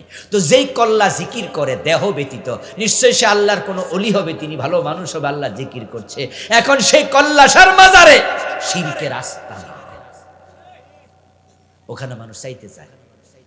আবার আরেক দল হুজুর তো শিরিক প্রচার করে, কেউ ফিরে না খালি হাতে খাজা বাবার দরবারে। আমাদের নেতারা মাহফিলে আইসা নির্বাচনের আগে দেখবেন যে বিভিন্ন জনসমাবেশে মাহফিলে মাইক হাতে পাইলে শিরকের প্রচার শুরু করে দেয়। নেতা বলে কিনা, ও ভাইয়েরা ভোট দিয়েন, আপনারাই তো সব জনগণ সকল ক্ষমতার উৎস। আমাদের সংবিধানে পর্যন্ত এই কথাটা ঢুকেছে, রাষ্ট্রের মালিক নাকি জনগণ। আপনি আপনার নিজের মালিক নেই। আরে নিজের মালিক যদি নিজে হইতেন তাহলে আপনার কিডনি বেচালান, দুইটা কিডনি আছে, একটা বেচা আপনি চা খান। শরীয়তের মাসালা কি? কিডনি বেচা কি জায়েজ না হারাম? কেন হারাম? কারণ এটার মালিক আপনি না, এই বডির মালিক আপনি না। অঙ্গ বিক্রি করা হারাম, এটার মালিকই তো আপনি না, আপনি বেচবেন কেন? রক্ত দান করা জায়েজ, কারণ রক্ত বৃদ্ধি পায়, কিন্তু রক্ত বিক্রি করা হারাম। কেন হারাম? এই রক্তের মালিক তুমি না। এই রক্ত তুমি, তোমার দিছে কে? বলেন না, বলেন না, কে দিছে? এই অঙ্গ কে দিছে? তো তুমি বেচবা কেন? তুমি তো মালিকই। ওয়ালাকাদ কাররামনা বানি আদম, আল্লাহ মানুষকে সম্মানিত করছে। বিক্রি শুরু করে দিবা, এটা অপব্যবহার হবে, অসম্মান তৈরি। আপনি নিজের মালিকে আপনি না, আর আপনি নাকি জনগণ রাষ্ট্রের মালিক। বাবা, জনগণ যে রাষ্ট্রের মালিক না সেটা তো আমরা দেখেছি, কারণ সেনাবাহিনী ওদের পক্ষে ছিল, পুলিশ ওদের পক্ষে ছিল, চৌকিদার কনস্টেবল নিয়োগ দিছে গত 15 বছরে, দলীয় লোক ছাড়া নিয়োগ দেয় নাই। সেই দলের লোকেরা তার পক্ষে, সেনাবাহিনী পক্ষে, পুলিশ বাহিনী পক্ষে। এরপর ওয়াকার যাইয়া কয়, ম্যাডাম 45 মিনিটের বেশি সময় নাই, তাড়াতাড়ি পালাইয়া যান। এতে বোঝা গেল ক্ষমতা আসলে উপরওয়ালার হাতে। চাবি ঘুরাইয়া দিছে, ক্ষমতা শেষ। ক্ষমতার মালিক জনগণ না, এটা শিরিক। আন্নাল কুওয়াতা লিল্লাহি জামিয়া, সকল ক্ষমতার মালিক কে? সূরা মুলকে আল্লাহ বলেছে, তাবারাকাল্লাযী বিয়াদিহিল মুলক, রাজত্বের মালিক আল্লাহ তুমি। যখন আমরা তালবিয়া পড়ি লাব্বাইক আল্লাহুম্মা লাব্বাইক, শেষ অংশ হলো ওয়ালাকাল মুলক, রাজত্ব তোমার। কুলিল্লাহুম্মা মালিকাল মুলকি তুতিল মুলকা মান তাশা ওয়া তানজিউল মুলকা মিম্মান তাশা, আল্লাহ তুমি মালিক, যাকে চাও ক্ষমতা দাও, যাকে চাও ক্ষমতা ছিনিয়ে নাও। আরে কোরআনের আয়াতগুলো আগে পড়েছি, আগে শিখেছি, আগে বুঝেছি, আর এবার 5 তারিখে নিজের চোখে কোরআনের বাস্তবায়ন দেখেছি। ক্ষমতার মালিক যে আল্লাহ, জনগণ না। ডক্টর ইউনূসের দিকে তাকাইলে বোঝা যায় না? আচ্ছা, ডক্টর ইউনূস ভাবছিল কোনোদিন বেড়াই সে বড় চেয়ারে বলবে? আপনারা যারা শিক্ষিত সচেতন মানুষ, আপনারা তো বোঝেন 5 তারিখের আগে বেড়া যেটা ভাবতো সেটা হলো জেল যে কয় বছর হয় আল্লাহ। ইউনূসের বিরুদ্ধে কিছু মামলা ছিল নি? ছোট ছোট না বড় বড়? যদি ফতিটা 10-12 বছর করে জেল হতো, তাও 200-250 বছরের নিচে।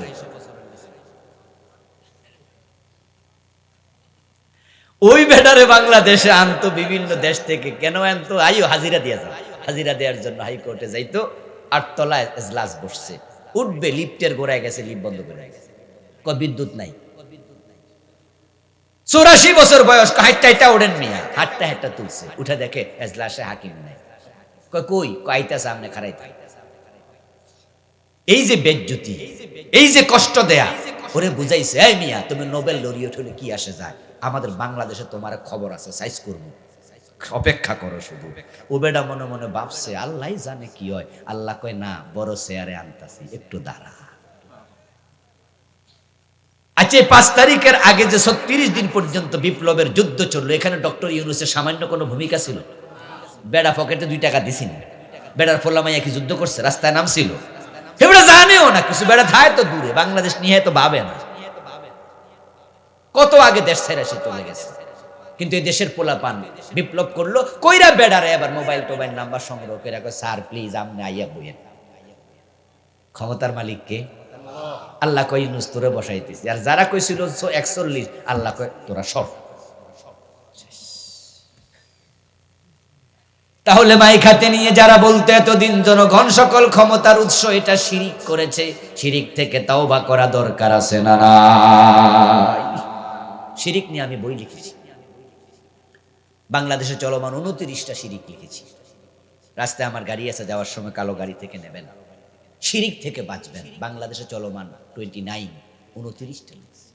কত শিরিক, হয়তো আপনি জানেনও না এটা শিরিক, কিন্তু আপনি করতেছেন। এবার বলুন তো, না যাই না বিষ খাইলে অসুবিধা আসেনি? মরে না, না জানলে কি হয়েছে, বিষ তার ক্রিয়া করবেই। আপনি জানেন না এটা শিরিক, কারণ আপনি পড়েন নাই, আপনি শিখেন নাই। অথচ এলেম শিখা নফল না ফরজ?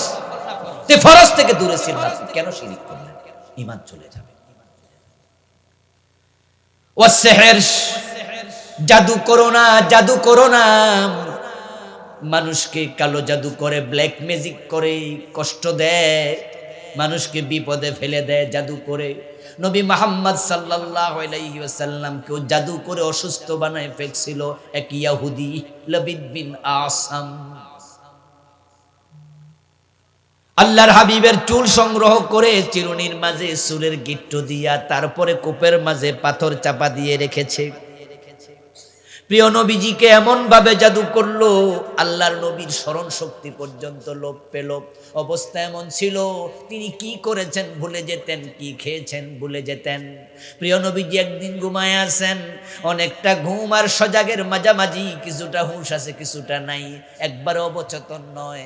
এর মাঝে রাসূলুল্লাহ বলছেন, আমি দেখলাম 2 জন ফেরেশতা এসেছে, একজন পায়ের কাছে বসলো, আরেকজন মাথার কাছে বসলো। 2 জন ফেরেশতা বসে তারা নিজেরা গল্প করছে। মাথার পাশের ফেরেশতাকে পায়ের কাছের ফেরেশতা জিজ্ঞাসা করুন আর কি হলো? মাথার পাশের ফেরেশতা জবাব দেয়, তাকে জাদু করা হয়েছে। প্রশ্ন করে কে? লাবিদ বিন আসাম। কোথায় করেছে? ওই কূপের মাঝে। কূপের কোন জায়গায়? মাঝ বরাবর। কোথায় রেখেছে? একটা পাথরের চাপ নিচে চাপা দিয়া। এখন সুস্থতার নিয়ামত কি? কই সূরা নাস এবং সূরা ফালাক পরে যদি সেটা তুলে এনে ফু দেয়, সুস্থ হয়ে যাবে। এর মাঝে সূরা নাস ফালাক আল্লাহ নাজিল করলেন। প্রিয় নবীজি স্বপ্ন ভেঙে গেল। তিনি হযরত আলীকে পাঠালেন, যাও ওই কূপ থেকে এটা তুলে নিয়ে আসো, মাঝখানে যাও, পাথর আছে, পাথরের নিচে পাবে। তুলে নিয়ে আসলো, সূরা নাস ফালাক পড়ে ফু দিলেন, আল্লাহর নবী সুস্থ হয়ে উঠলেন। মানুষকে জাদু করে কষ্ট দেয় এমন কিছু জালেম প্রকৃতির লোক আছে। মানুষকে কষ্ট দেয়া কবিরা গুনাহ। সিবাবুল মুমিনি ফুসুকুন ওয়া কিতালুহু কুফর। মানুষকে গালি দিয়ে কষ্ট দেয়া কবিরা গুনাহ, হত্যা করা একবারে কুফর হয়। কুনতুম খায়রা উম্মাহ উখরিজাত লিন-নাস, মানুষের কল্যাণের জন্য বানাইছে, কষ্ট দেওয়ার জন্য না। এজন্য প্রিয় ভাইয়েরা, মানুষকে কখনো কষ্ট দেবেন না, দেবেন না, দেবেন না। আল্লাহ আপনাকে মানুষকে ভালো করার জন্য বানাইছে। যদি কষ্ট দেন, তাহলে আপনার সৃষ্টির উদ্দেশ্য আপনি নিজে ব্যাহত করেন। মনে রাখবেন ভালো করে, সৃষ্টির উদ্দেশ্য ব্যাহত হলে ডাস্টবিনে চলে যায়। আপনিও ডাস্টবিনের অপেক্ষা করেন। এই ঘড়ি বানাইছে যিনি, উদ্দেশ্য সময় দেয়া। সময় দেবে না, ডাস্টবিনে ফেলে দেব। মোবাইল বানাইছে যে দূরের কথা কাছ থেকে আদান প্রদান করবে। মোবাইল টিপ দিয়েছি, কথা যায় না, আমি হাতে নিয়ে হাঁটবো না, ফেলে দেব। মাইক বানাইছে কথা লাউড করার জন্য, ছোট আওয়াজকে, মাইকে আওয়াজ করে না, ফেলে দেব। আপনারে আল্লাহ বানাইছে মানবতার কল্যাণের জন্য, উল্টা করবেন, আল্লাহ ডাস্টবিনে ফেলে দেবে। অপেক্ষা করেন, শুধু কখন যে ফেলবেন আপনি জানেনও না। কি ভাবছেন যে আপনি মেরালাবেন, কেটালাবেন, এ করবেন, ও করবেন? কিছু লোক আছে না এমন? আরে ভাই, এভাবে যদি আপনি মানুষকে বলেন এই তোরে খাইছি, লক্ষ্য করে দেখবেন যে আঙ্গুল দুইটা সামনে যায়, তিনটা কিন্তু এদিকে আপনার দিকে। ওই তিনটা নিচে দিয়া কয় দুইটা ওই দিকে, তোর জন্য আমরা তিনজন আছি, তোরে আমরা খাইছি। যা, আপনি প্রিজারভেটিভ মিশান, ফরমালিন মিশান কোথায়? খাবারে। আমার কিডনি নষ্ট করছেন, আল্লাহর বান্দা আরেকজনকে ক্যান্সার দিচ্ছেন, আরেকজনকে সমস্যা করছেন। অপেক্ষা করুন, আল্লাহ আপনারে এমন রোগ দেবে, ওষুধও কাজ হবে না, সব নিয়ে যাবে, ডাস্টবিনে ফেলে দেবে। ওয়াকাতলুন নাফসাল্লাতী হারামাল্লাহু ইল্লা বিল হক। আরেকটা কবিরা গুনাহ হলো মানুষ হত্যা করা। মানুষ হত্যা করা কবিরা গুনাহ। এখন বাবাই তো মাই তো সন্তান হত্যা করে খাদ্যের ভয়ে। মেয়ে বাচ্চা হইছে, খবর শুনা পেটে মাইরা লায়। 5টা মেয়ে বাচ্চা কেন হইছে, 4টা কেন হইছে, বউরে পিটায়। পরে আবার দেখেন আলট্রাসোনোগ্রাম করে কয় আরেকটা মাইয়া, কয় এটা ফালাইয়া দাও। আমার বন্ধু বেশি হইলে খাওয়াবে কে, এজন্য সন্তান পেটে আসার পরও মেরে ফেলে। এমন বাবা মা আছে না নাই? এগুলো মানুষ হত্যা।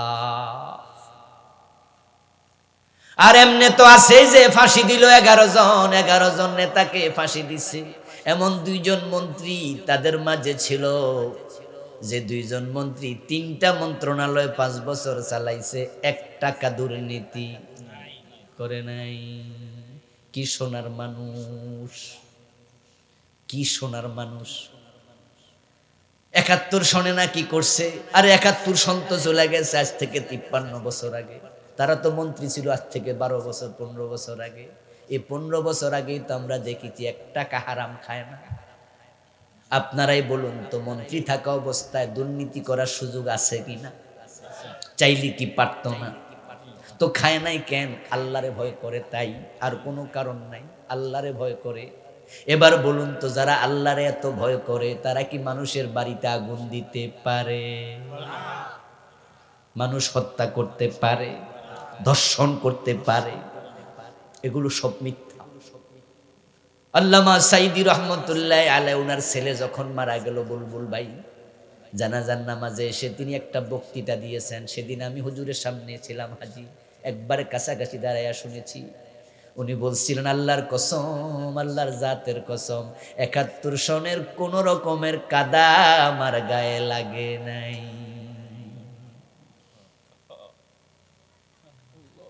কিন্তু আপনারা ফাঁসি দিয়ে দিয়েছেন। মানুষ হত্যা এত খারাপ, এত খারাপ। قال رسول الله صلى الله عليه وسلم لو ان اهل السماوات والارض اجتمعوا في دم المؤمن لكبهم الله في النار। প্রিয় নবীজি বলেন, যদি একজন মুমিনকে আকাশ এবং জমিনের সব বাসিন্দা মিলে হত্যা করে, আল্লাহ এত রেগে যায়, ওই হত্যার অপরাধে সবাইকে একসাথে জাহান্নামে ফেলে দেবে। من قتل نفسا بغير نفس أو فساد في الأرض فكأنما قتل الناس جميعا। আর আয়াতে আল্লাহ বলে, তুমি অন্যায়ভাবে একজন মানুষ যদি হত্যা করো, মনে হয় দুনিয়ার 800 কোটি মানুষকে হত্যা করে ফেলেছো। ওমান আহইয়াহা ফাকান্নামা আহইয়ান নাস জামিআ। তার বিপরীতে যদি তুমি একজন মানুষকে বাঁচায়া দাও, তামাম দুনিয়ার 800 কোটি মানুষকে বাঁচানোর সওয়াব পেয়ে গেছো। এজন্য মানুষকে বাঁচাবেন, হেল্প করবেন, ক্ষতি নয়, ক্ষতি নয়। যারা মানুষের উপকার করে না তাদেরকে আল্লাহ ভালোবাসে না, আর যারা মানুষের উপকার করে তাদেরকে আল্লাহ বড় মহাব্বত করে। হাসরের দিন আল্লাহর সামনে গেলে যারা মানবতার উপকারকারী ছিল না তাদেরকে আল্লাহ খোঁটা দেবে, খোঁটা। হাসরের দিন বলিবেন, খোদা হে আদম সন্তান, তুমি মোর সেবা করনি, যবে চিন রোগে অজ্ঞান। বলিবে মানুষ, হে প্রভু করো তার, আমরা কেমনে লইব তোমার পরিচর্যার ভার। বলিবেন খোদা দেখনি মানুষ কেঁদেছে রোগের ঘোরে, তারি শ্বশুরুষা করিলে তুমি সেথাই পাইতে মোরে। এটা কিন্তু কবির কবিতা না, এটা সহিহ বুখারীর হাদিস, হাদিসে কুদসি, জাস্ট অনুবাদ করছে কবিতা। আল্লাহ বলবে সেদিন, এই মিয়া জান্নাত চাও? বলবেন হেদিন, আজকে যেমন করছেন হ্যাঁ, হেদিনও করবেন হ্যাঁ। তো আল্লাহ বলবে জান্নাত যে চাও, তোমার কাছে আমি ভিক্ষা চাইছিলাম, দিছিলাম? আর ওষুধ কেনার টাকা চাইছিলাম, দিছিলাম? ক্ষুধায় কাতর ছিলাম, একটু খাবার টাকা চাইছিলাম, দিছিলাম? অসুস্থ ছিলাম, সেবা করছিলাম? পানি চাইছিলাম, দিছিলাম? মানুষ বলবে আল্লাহ বলেন কি, আপনি চাইলে সব দিয়ে লাইতাম, আপনি আবার কবে চাইলেন? আল্লাহ বলবে ওই যে গরিব চাইছিল, তাকে দিলে আমি আল্লাহকে দেয়া হতো। মান তাসাদ্দাকা বিআদলি তামারাতিন মিন কাসাবিন তাইয়্যিবিন ফাইন্নাল্লাহা ইয়াতাকাব্বালুহা বিয়ামিনিহি। ওই যে গরিব হাত পেতেছে, প্লেট পেতেছে, কাপড় পেতেছে, দুহাত বাড়াইছে, ভাই 10টা টাকা দেন, 10টা টাকা দেন। রাসূলুল্লাহ সাল্লাল্লাহু আলাইহি ওয়াসাল্লাম বলেন, এটা সহিহ বুখারীর riwayat, যখন তুমি গরিবের প্লেটে দেবে, গরিবের হাতে দেবে, তোমার কামাই যদি হালাল হয়, গরিবের হাতে পড়ার আগে স্বয়ং আল্লাহ ডান হাত বিছায়া দেয়। আরে ভাই, কুকুর হচ্ছে সর্বনিকৃষ্ট মাখলুক, যে থাকলে ফেরেশতাও যায় না। ওই কুত্তারে পানি খাওয়াইলে যদি আল্লাহ পতিতারে ক্ষমা করে, আর মানুষ হলো সৃষ্টির সেরা মাখলুক, তার উপকার করলে আল্লাহ কত খুশি হয়। মানুষের উপকার করবেন তো ইনশাআল্লাহ, যতটুকু পারেন করবেন, যখনই যেখানে থাকেন একটু চান্স পাইলে উপকার করে দেবেন। অনেকে বেশি কিপটেন, সামর্থ্য থাকার পর উপকার করতে চায় না। ওয়াকলুর রিবা, সুদ খাইও না, সুদ খাইও না। রাসূল বলছে সুদ ছেড়ে দাও। সুদ নিয়ে কিছু কথা বলে ফেলেছি, আজকে আর এই বিষয়ে বলবো না। যারা সুদে টাকা লাগানো আছে, আজকে থেমে যান, সিদ্ধান্ত নিয়ে বাড়ি যান, আজ থেকে আর সুদ খাবো। আল্লাহ তৌফিক দান করুক, আমিন বলেন ভাইয়েরা। সুদ খাবেন না, সুদ আনবেন না, সুদে সাক্ষী হবেন না, সুদি লেনদেন করবেন না, সুদ লিখবেন না। লাআনা রাসূলুল্লাহ সাল্লাল্লাহু আলাইহি ওয়াসাল্লাম আকিলার রিবা ওয়া মুকিলাহু ওয়া শাহিদাইহি ওয়া কাতিবাহু ওয়া ক্বালাহুম সাওয়াউন। যে সুদ খায়, যে সুদ দেয়, যে সুদ লিখে, যে সুদের সাক্ষী থাকে, প্রিয় নবীজি বলেন সবগুলা সমান অপরাধী, অপরাধী, তাদের উপর আল্লাহর লানত, আল্লাহর লানত। কম খাবেন, হারাম খাবেন না, কম খাবেন। হালাল টাকা যদি কোটি কোটি টাকা আসে, ওসমানের মতো ধনী হয়ে যান, অসুবিধা নেই। আর হালাল টাকা আসবে না, না খেয়ে থাকেন, উপাস থাকেন। ইসলাম রোজা রাখতে শিখাইছে, আপনাকে ট্রেনিং দিচ্ছে। 1 মাস রোজা রাখো, প্রয়োজন অন্য মাসে উপাস থাকো। কেন আপনার পাজা রোজিপ লাগবে? সাইকেল কি এনাফ নয়? রিক্সা কি এনাফ নয়? পায়ে হেঁটে অফিসে যান, পাজা রোজিপে চলবে। আর হালাল টাকা আসবে, বিমান কিনবেন, ইসলাম নিষেধ করবে না। মনে মনে বলবেন হুজুর আমরা গরিবেরা গরিব থাকতাম, এটাই বুঝি ওয়াজ। আমি বলবো দোস্ত, প্রিয় নবীজি বলেছেন যদি তুমি গরিব থাকো, আল্লাহ তোমাকে না দেয়, কি করা যাবে? আল্লাহর বন্টন এটা, তুমি ধৈর্য ধরো, হালাল হিসাবে যতটুকু পাও খাও, আল্লাহ ধনীদের 500 বছর আগে তোমাকে জান্নাত দেবে।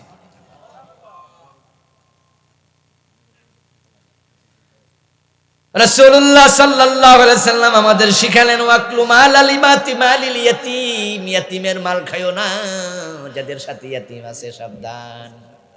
ইয়াতীমের মাল খাওয়াকে কোরআনে আল্লাহ বলছে পেটে আগুন ঢুকানোর মতো।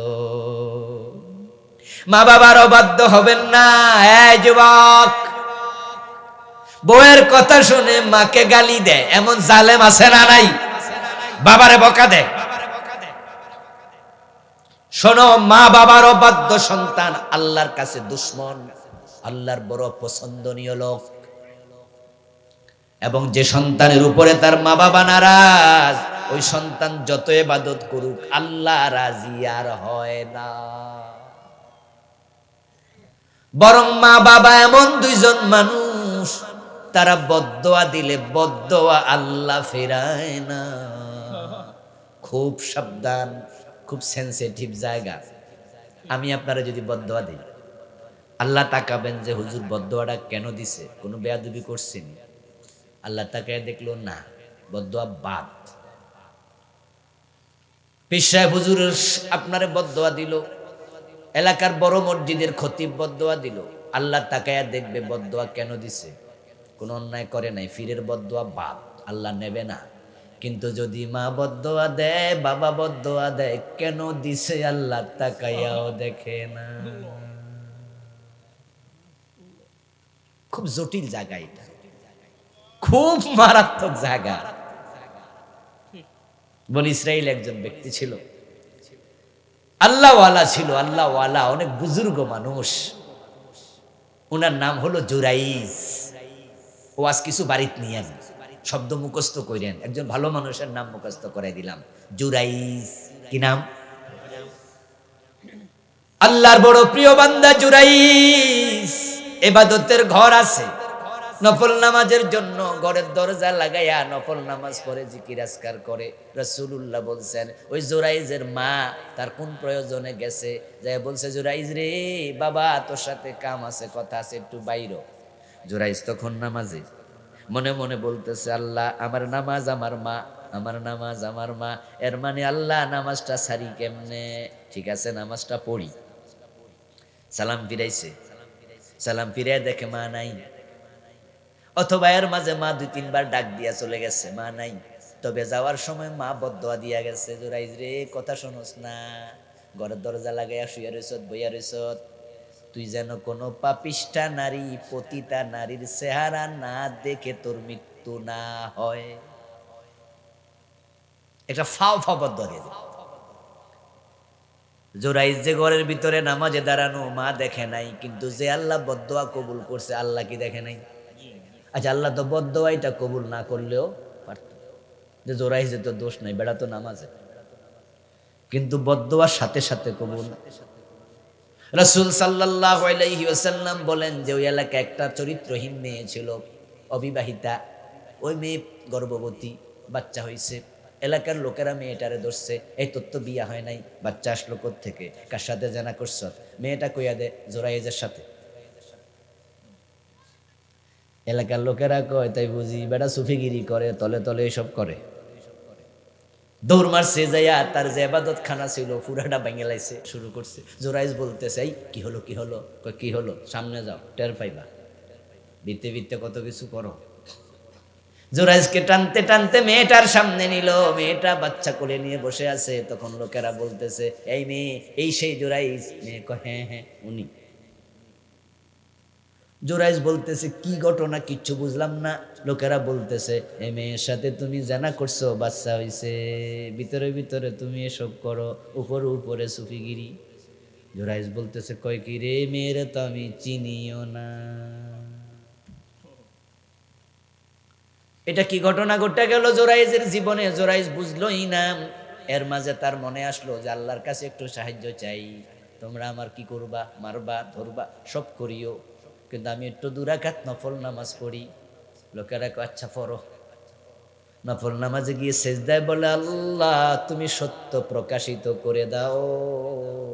সালাম ফিরাইয়া ওই বাচ্চার কাছে আসছে, কোলে বসে আছে বাচ্চা, এসে বলতেছে এই বাচ্চা তোর বাবার পরিচয় কি? কোলের বাচ্চা কইয়া দেয় আমার বাবা হলো অমুক রাখাল। সুবহানাল্লাহ কয় না কে লোকেরা? বাচ্চার বয়স হলো মাত্র 1 দিন, 1 দিনের বাচ্চা কথা কয়, কয় কি? লোকেরা তো আশ্চর্য, আরে এই জোরাইজ তো মারাত্মক লোক, এই কথা কইলা বাচ্চা কথা কই দিল। এবার লোকেরা ধাক্কায় বাচ্চারে কি কইলি, বাচ্চা তো আর চায় না, 1 বছরের বাচ্চা কি চাইবো কি আর। এবার লোকেরা দৌড়াইয়া গেল, রাখালটারে ধরে আনছে, ধরে এনে দিল মাই। রাখাল তখন স্বীকার করছে যে হ্যাঁ এই মেয়ের সাথে আমি জানা করছি, নাউজুবিল্লাহ পড়ে। এবার লোকেরা বলছে জোরাইজ ভুলে গেছে, ভুলে গেছে। ওই মহিলারে ধরছে শক্ত করে, হের নাম কলি কেন? মহিলা উত্তর দেয় ওর কাছে একবার আমি প্রেমের আবেদন করছিলাম, সে প্রেম ফিরাইয়া দিছে, তাই প্রতিশোধ নিতে চাইছিলাম কিন্তু পারলাম না। আল্লাহওয়ালা মানুষ পরনারীর সাথে প্রেম করবে কেন, তার সাথে যাবে কেন? কিন্তু ওই যে মাঝে কইছে চরিত্রহীন মেয়ের চেহারা না দেখে তোর যেন মৃত্যু না হয়, আল্লাহ তার চেহারা দেখাইয়া ছাড়ছে কছিলায়। এতে বোঝা যায় মা বাবার বদদোয়া বিনা কারণেও লেগে যায়। আর যদি বেয়াদবি করেন তাহলে এবার কোন জায়গা গিয়ে ঠেকবে আল্লাহই জানে। এই জন্য আকুল ওয়ালিদাইন, কবিরা গুনাহ মা বাবার অবাধ্য হওয়া, আল কিযিব মিথ্যা বলা কবিরা গুনাহ। ইযা কাযাবাল আবদু তাবাআদা আনহুল মালাকু মাইলান মিন নাতনি মা জাআ। প্রিয় নবীজি বলছেন, কেউ যখন মিথ্যা কথা বলে তখন তার মুখ থেকে এমন দুর্গন্ধ আসে যে দুর্গন্ধ শুধু সাতের রহমতের ফেরেশতা টের পায়। তাই রহমতের ফেরেশতা তার থেকে 1 মাইল দূরে চলে যায়। তাহলে যে দোকানদার সারাদিন মিছা কথা কয়, হে দোকানের অবস্থা কি? ওই অবস্থায় যদি মারা যায়, রহমতের ফেরেশতা সাথে নাই, গজবের ফেরেশতা জান কবজ করবে। অথচ আমরা তেমন ভাবে মিছা কথা কই, সাজাইয়া গুজাইয়া, এটা যে মিথ্যা আমরা বুঝতেও পারি না, মনে করি এটাই সত্য কথা। বিশেষ করে দোকানদাররা এমন ভাবে কয়, এই ভাই জামার দাম কত? আপনি বললেন কত? বললো যে হুজুর এই জামা আপনি নেন নেন হুজুর, বা ভাই নেন, ভাই আপনি আমার এলাকার মানুষ, বা হুজুর আপনি মসজিদের খতিব, আপনি নেন, কত দিবেন দেন। তা আপনি বললেন যে ভাই বলেন না বলে হুজুর কি আর কইতাম, কি নেই তো 500 দেন, কত দিবেন? তা আপনি এবার মনে মনে ভাবতেছেন যে কি করি, আচ্ছা 550। কো না হুজুর আপনি তো ব্যবসা করবো, আপনি 500ই দেন কেনাডা, আর আপনি একটু দোয়া করে দিয়ে। আপনি তো মনে মনে খুশি, যাক হুজুর হইয়া কি লাভ। হ্যাঁ, এমনি পাওয়া যায়, মানুষ ব্যবসা বাণিজ্য করে না, মানুষ আপনাকে ফ্রি দিয়া দিছে মোটামুটি মূল কেনা দামে, তা আপনি 500 টাকা দিয়া দোকান থেকে চলে যাচ্ছেন। উনি কইতেছে হুজুর দোয়া, কিন্তু আপনি কোন আল্লাহ বরকত দাও, দোয়া টোয়া করলেন।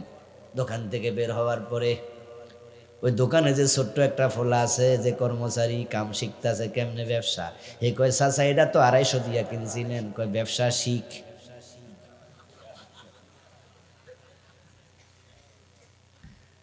কইটা তো 250 টাকা কিনা, আমরা যে 500 করেন, মানে ব্যবসা শিখবেন। কারণ হুজুরে যদি 500 না কইতাম হুজুর দিত নি, সোজা মানুষ তো বিশ্বাস করে নিচ্ছে। তবে দেখিস আবার সবাই লোকে কোশ না, কিন্তু কিছু লোক আছে বুঝালাই বইরা যে 500 না, কিন্তু হুজুর মানুষ তো বোঝে নাই, ভাবছে আমি খুব চালাক। আসলে কি চালাক নাকি ব্যাককল?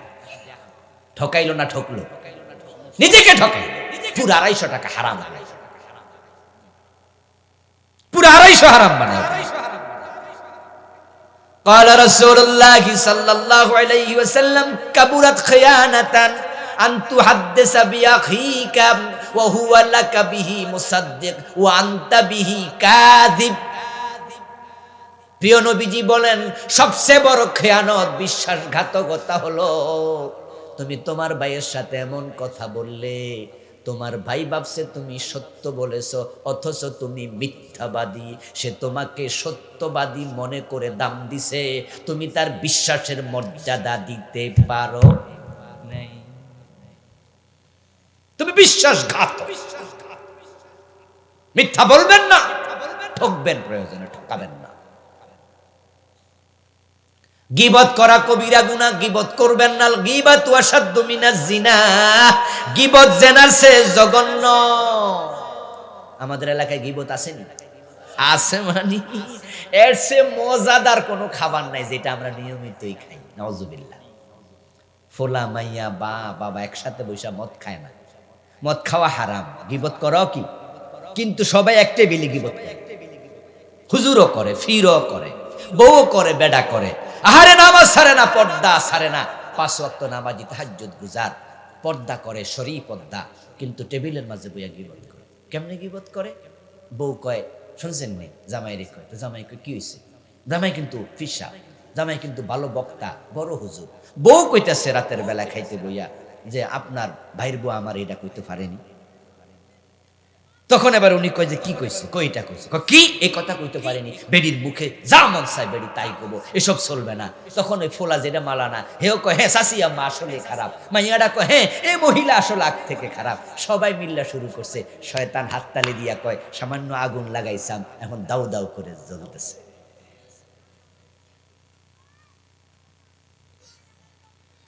আল গীবাতু আশাদ্দু মিনাজ জিনা, রাসূল বলে গীবত জিনার চেয়ে জঘন্য। قال رسول الله صلى الله عليه وسلم تدرون كيف الغيبة أشد من الزنا। ও আমার সাহাবারা, গীবত কেমনে জিনার চেয়ে জঘন্য বুঝো নাকি? সাহাবারা কয় না হুজুর বুঝলাম না, গীবত জিনার চেয়ে মারাত্মক কেমনে? রাসূল বলে শোনো, ইন্নাল আবদা লায়াজনি, ব্যক্তি জিনা করে, সুম্মা ইয়াতুবুল্লাহ, তারপর তাওবা করে আল্লাহর কাছে, ফায়াতুবু আলাই, আল্লাহ তাওবা করলে জিনার গুনাহ মাফ করে দেয়। কিন্তু ইন্না সাহিবাল গীবা লা ইউগফারু লাহা হাত্তা ইয়াগফিরাহা লাহু সাহিবুহু, গীবত যদি করে তাহলে যার গীবত করছে সে ক্ষমা না করলে আল্লাহ ক্ষমা করে না। আচ্ছা, আমরা মাঝে মাঝে মরা মানুষের তো গীবত করে লাই নাকি, যে এর কাছে মাফ চাইবেন কি আমরা দেখা হইব নি? কি বিপদ! আর শেখ হাসিনার যে গীবতটা আমরা করি, খালেদা জিয়ার করি, আচ্ছা মাফ চাইতে যাইতে পারবো নি? হে ঘরে ঢুকতে দিব নি? তো হের গীবত করলে তো আরো মুসিবত। গীবত যদি আমার বাপের করতাম, মায়ের করতাম, তাহলে মা বাবারে কাছে পাওয়া যায়, মাফ চাইলে মাফও চাইতাম, ইজি হইতো, আপন ভাইটাই করতাম। কিন্তু আমরা তো গীবতটা করি অন্য মানুষের, যার কাছে লজ্জা শরমে মাফও চাই না। অথচ গীবত করলে সে মাফ না করলে আল্লাহ, মদ খাইলে আল্লাহ মাফ করবে, অবাক করবে, গীবত করলে মাফ। এক সাহাবী বলে ইয়া রাসূলুল্লাহ মাল গীবাহ, গীবতটা কি? কালা যিকরুকা আখাকা বিমা ইয়াকরাহু, রাসূল বলে গীবত হলো তোমার ভাইয়ের পিছনে এমন কথা বললা যেটা শুনলে সে অপছন্দ করবে। এমন কথা আমার ব্যাপারে বললেন যেটা আমি পছন্দ করি না, আমার পিছনে বললেন। এবার সাহাবী বলে ইন কানা ফিহি মাকুল, আমি যা বলেছি এটা সত্য, এই কামটা হুজুর করছে তাই বলছি। রাসূল বলে পিছনে কইলা কেন, এটা সামনে কইতা? তার পছন্দের কথা পিছনে কইলা কেন? যদি সে তা করে, ওয়াইন কানা ফিহি মা তাকুল ফাকাদ ইগতাবতাহু ওয়া ইন লাম ইয়াকুন ফিহি ফাকাদ বাহাত্তা, যেই কথা তার পিছনে বলছো সেটা যদি সে করেই তাহলে পিছনে বলাতে হলো গীবত, আর যদি সে না করে তাহলে হলো বহতান, অপবাদ, এটা আরো বড় গুনাহ। এজন্য আমরা অন্যের পিছনে কথা বলবো না। তবে হ্যাঁ, কিছু কিছু লোকের গীবত করা জায়েজ। সারা হচ্ছে ফেরাউন, নমরুদ, হামান, সাদ্দাদ, ওদের বিরুদ্ধে আমরা কথা বলি না নাম দইরা দইরা? ঠিক সমাজে যদি যারা এমন কিছু লোক আছে ক্ষতি করে ফেলে সমাজের, সাবেক প্রধানমন্ত্রীর কথা আমরা বলি, উনি এটা করছে ওইটা করছে, এগুলা কেন বলি? জাতিকে সতর্ক করার জন্য। যারা এই মানের, যার দ্বারা জাতির ক্ষতি হয়, তার ব্যাপারে সতর্ক করলে গীবত হবে না, কিন্তু ব্যক্তি পর্যায়ের আক্রমণ করলে গীবত হয়ে যাবে।